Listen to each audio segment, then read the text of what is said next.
Just when you thought tax reform couldn't get any better, the worst people on earth voted today to save taxpayers billions of more dollars. Despite warnings from Nikki Haley and President Trump, the United Nations voted 128-9 to condemn the United States for moving its embassy in Israel to the capital of Israel.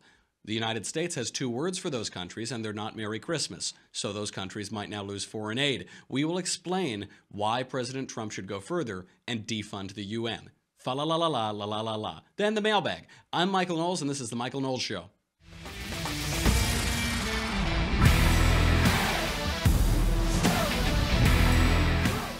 What a glorious news cycle. This is the last show before Christmas, before New Year's. We're not going to be on the air next week, and we're going to do a nice little Christmas show, but Nikki Haley gave us an extra present. How sweet.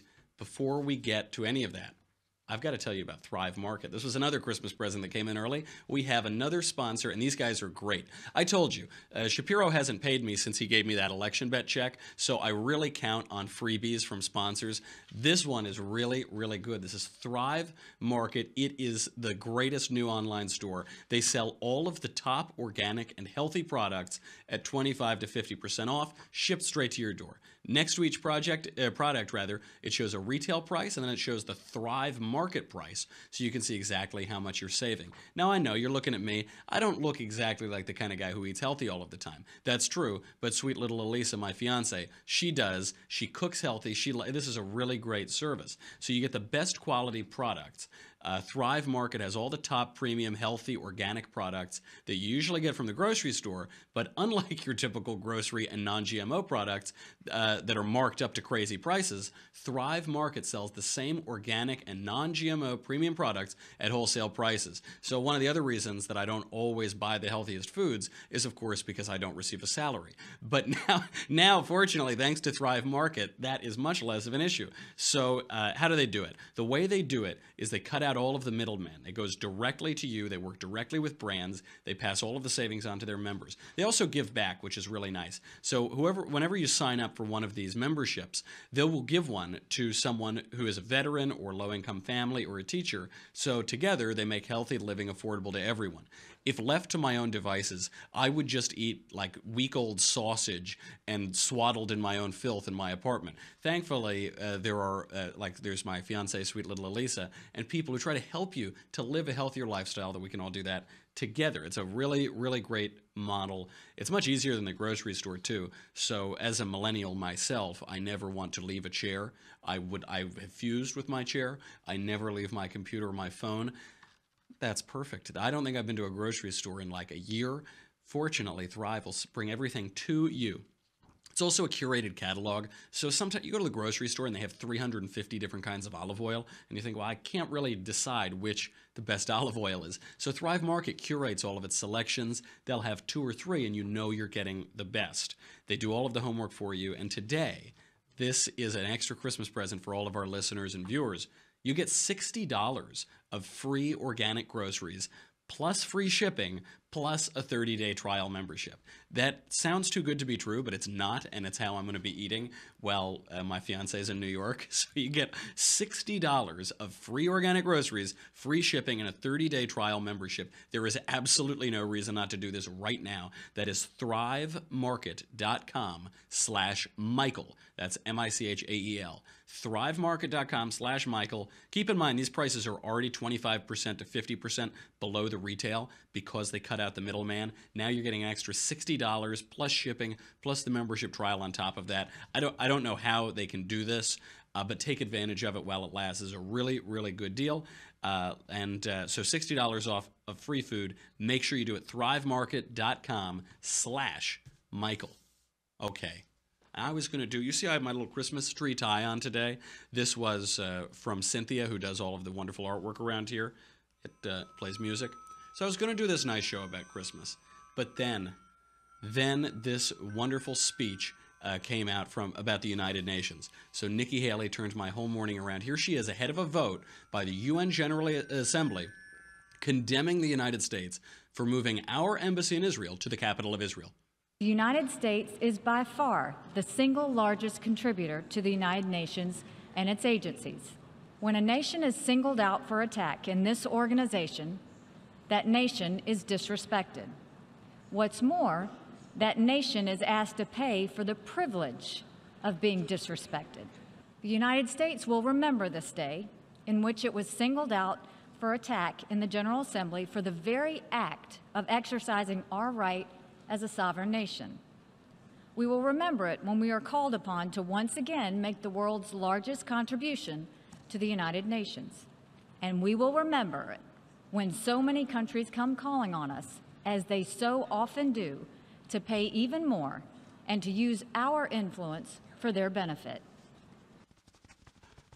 Be still, my beating heart. Oh my God. I just want to watch it like 3 more times. This is so beautiful. This is the sort of thing we've been waiting to see from the United Nations for a long time. She has been wonderful in this role. So she's laying down the smackdown. President Trump warned people to. Nevertheless, undeterred, the United Nations voted 128-9 to condemn the United States. The only nations that voted against this resolution are Guatemala, Honduras, Israel, Marshall Islands, Micronesia, Nauru, Palau, Togo, and the United States. A bunch of other nations abstained: Antigua, Barbuda, Argentina, Australia, Bahamas, Benin, Bhutan, Bosnia, Cameroon, Canada, Colombia, Croatia, Czech, DR, Equatorial Guinea, Fiji, Haiti, Hungary, Jamaica, Kiribati, Latvia, Lesotho, Malawi, Mexico, Panama, Philippines, Poland, Romania, Rwanda, Solomon Islands, South Sudan, Trinidad and Tobago, Tuvalu, Uganda, and Vanuatu.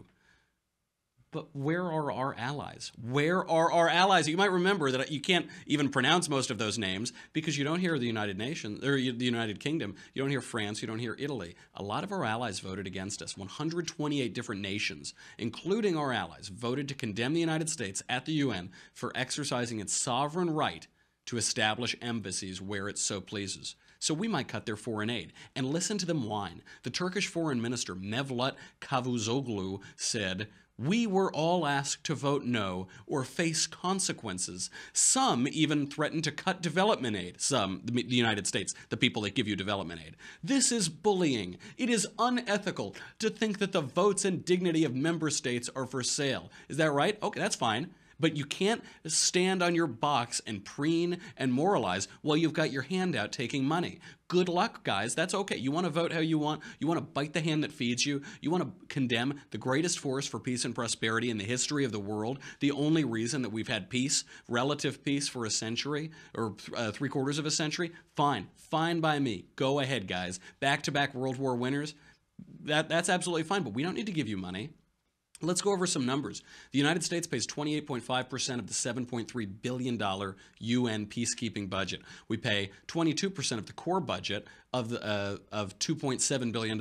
Since 1948, since it was founded, the United Nations has spent almost $109 billion on peacekeeping missions. Now, countries speaking in support of this measure today were North Korea, Yemen, Turkey, Venezuela, Cuba, Syria, South Africa, and Iran. Not to be outdone, Hamas also praised the resolution. You're known by the friends you keep. So why exactly do we have it? Why do we have the UN? We have the worst people in the world standing up and condemning us for this. Former UN Ambassador John Bolton sums it up.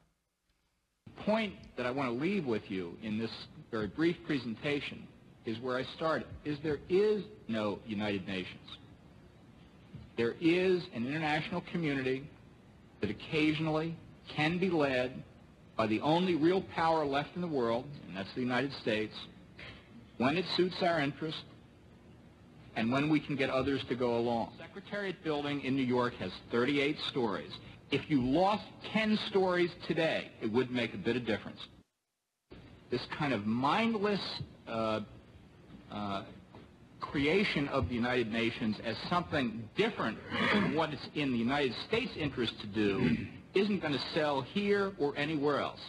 The United States makes the UN work when it wants it to work. And that is exactly the way it should be, because the only question for the United States is what's in our national interest. And if you don't like that, I'm sorry, but that is the fact. I love him so much. One of the greatest things that President George W. Bush ever did was make that man the ambassador to the United Nations. I one time had lunch with a former UN ambassador, and I said, is it possible for a Republican to be the UN ambassador? You know, is it possible to be an ambassador to the United Nations and still support the United Nations? And he said, yes, you have to support the basic mission of the United Nations, unless you're John Bolton, then you can get out of it. It was really beautiful, and he sums it up exactly as it is. Now, during the Cold War, the United Nations stayed out of the peacekeeping business. Why is that? Because you had the brink of global nuclear conflict, and all of these little peacekeeping endeavors would have been proxy wars between the United States and the Soviet Union. So let's just look since the 90s. After the Cold War, humanitarian crises in the Balkans, Somalia, and Cambodia led the UN to dramatically increase its peace operations funding. And yet, despite all of the additional funding and activity, it utterly failed. It failed utterly. It failed in Somalia. It failed in the Rwandan genocide. It failed in Bosnia. According to the high-level independent panel on UN peace operations, quote, more than 98% of military and police personnel deployed in UN peacekeeping missions today have a mandate to protect civilians as part of integrated mission-wide efforts. The UN has deployed peacekeeping missions on 70 occasions over the past 70 or so years. It has sort of succeeded in 2 of them. Sierra Leone in the early 2000s, Burundi later that decade. It only even intervened to protect civilians in 20% of the cases for which it was authorized to do so by the UN Security Council. That's its main mandate, 98% mandate. Only 20% of the time did it even try to come through. A 2007 UN Office of Internal Oversight Services report showed that 40% of peacekeeping contracts analyzed contained significant corruption schemes to the tune of $619 million. 40% of the ones that were analyzed. The UN mission in Sudan alone squandered tens of millions of dollars in mismanagement, waste, fraud, and corruption. Now, we've recently discovered widespread fraud by UN peacekeepers in Western Sahara, peacekeepers illegally reselling food in Lebanon. That's where our investments are going. That's where our charity is going, to enrich peacekeepers. Selling of UN peacekeeping jobs in Haiti and the Democratic Republic of the Congo, the most ironically named country in the history of the world. These are just the corruption cases that happen to have been exposed. There are plenty of others. The UN is classically very secretive with its own internal operations. Those are just the ones we know about. In 1975, the UN adopted the resolution, Zionism is racism. You'll notice a running theme at the UN. They're not a big fan of the Jews. Now, in the history of the world, many people have tried to kill the Jews. This has not changed over time. They're God's chosen people. It's not terribly surprising that this would happen. It's the central failure, though, of the United Nations, which is moral relativism. The UN during its founding period was much, much better than it is today because it was limited to countries that had declared war against the Axis powers in World War II. So, yes, it might have included Stalin. It wasn't all great, wonderful Western liberal democracies, but it exclusively kept people out who had been on the wrong side of that war, who had been on the side of evil, clear evil. The modern UN bears no relationship to this whatsoever. In 2011, this is unbelievable. In 2011, the United Nations General Assembly held a moment of silence to honor a deceased leader of a country. Do you know who that leader was? Marshall, do you have any idea? God, Kim something? Yeah, that would be Kim Jong-il, the dictator of North Korea, one of the worst people ever to live. They held a moment of silence to honor him. We have to end the United Nations. We have to defund it. I see 2 options here. Either we can admit the reality of this, admit the reality that John Bolton is talking about, and say, there is no such thing as a United Nations. This is a ridiculous fiction. The United States is the global superpower. We're going to do what we want to do. We're perfectly happy to listen to other people's ideas. We're perfectly happy to form coalitions, but we're not going to pretend that little nations or little nations that aren't even really nations, they're would-be nations, they get to tell us what to do. They have an equal seat at the table as the United States. We can call it the American Forum. We're happy to pay for the whole thing. We're happy to host it. And these terrible, terrible people can come groveling to us and beg our mercy and beg our forgiveness and beg us to help them. And we'd be perfectly happy to assume that global leadership and consider their proposals. That's one world. Or they can have their United Nations. That's perfectly fine. We'll pay the $20,000 a year that many of those countries pay. Virtually nothing will contribute, very little. They don't get to come to our soil. Right now, the United Nations is hosted in New York City. It is ludicrous. It is one of the most ludicrous aspects of American foreign policy that, with regard to the United Nations, we invite the worst people on earth to come to our soil, to come to our best city, the best city in the world, and then stand on a platform and criticize us and condemn us. Horrible human rights abusers, brutal tyrants, butchers themselves get to stand on our soil in our city and condemn us for what? For nothing. Because we try to stop them when they brutalize their own people. So that's fine. If they want to have a United Nations, maybe we'll even participate. You don't get our money. You don't get to do it in our country. Host it in your country. See how that works. You pay for the security for it to work in your country. Absolutely fine by me. It is a fiction. There's a feeling, I think, among people of the old liberal consensus or on the left who say, well, it helps us to exert influence in the world. We can exert as much influence in the world as we like. We don't need to play into any fictions. The United Nations has utterly failed when it's tried to intervene in humanitarian conflicts. It has made matters worse. It has made chaos in the world worse because it's given voices to terrible people who should shut their mouths at the end of our guns. They should totally understand that there are allies in this world led by the United States who will put them down. UN peacekeepers, they don't protect the peace. They don't protect civilians. Get rid of it. There isn't any argument for it. I'm glad that it appears that the Trump administration has trolled them into doing exactly what he's wanted to do since the beginning, which is defund this ridiculous institution. They should knock down that building and turn it into the new Trump Towers on the East River. I think it'd be very beautiful. I'm flying out to New York tonight. I'll start scoping out the land. There's a great cigar bar nearby. Maybe I'll buy a room when it becomes Trump Tower. Okay. Enough on the UN. We were going to have such a nice show today about the Nativity and the Incarnation, but they get you so riled up, these awful, awful people, and it's just really wonderful that finally, after 8 years of Barack Obama, who bungled every aspect of American leadership in the world, we have people with moral clarity, like Nikki Haley, who's sitting at the UN, and incredibly to many, Donald Trump, who has moral clarity on world leadership. Let's get into the mailbag. The first question comes from John. Hey, Michael, a.k.a. Hillary's third cousin 2 times removed. I noticed a common debate among liberals is that the reason there is a cycle of poverty in black communities is because the schools are poorly funded. What is your take on this? Can we expect people to rise out of poverty when their education is lacking funding? And where can this funding come from when the communities are struggling? Thank you, John. I've heard this before, too. A lot of people talk about this. We shouldn't have any wars. We shouldn't have any security operations. We shouldn't build a wall. We need to fund the schools because there are racial disparities. Racial disparities in success are caused by school funding. The trouble with this theory is that it isn't true. So Columbia University's Linda Darling Hammond claimed this. The NAACP claims this. The College Board president, Gaston Caperton, declared, quote, tests are not the problem. The problem we have is an unfair education system in America, an unequal education system.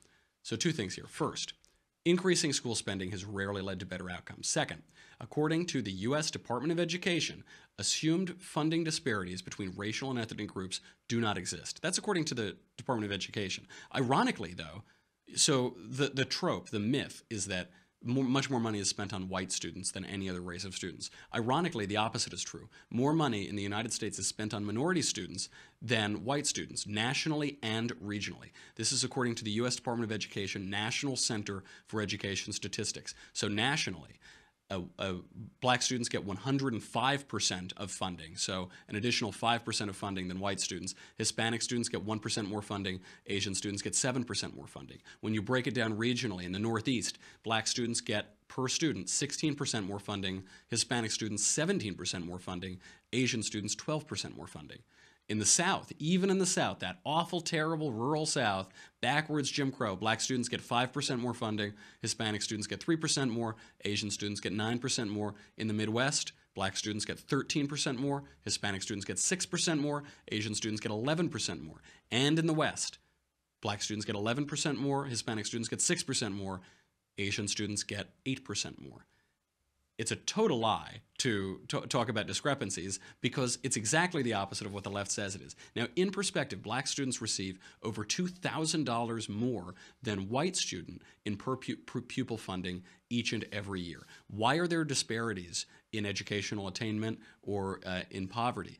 You'd have to, there are many factors of this, some historical, some cultural, but I would look at the culture. There are some immigrant groups succeed in the United States, some immigrant groups do not succeed in the United States. Some native groups succeed, some some native groups succeed at lower rates.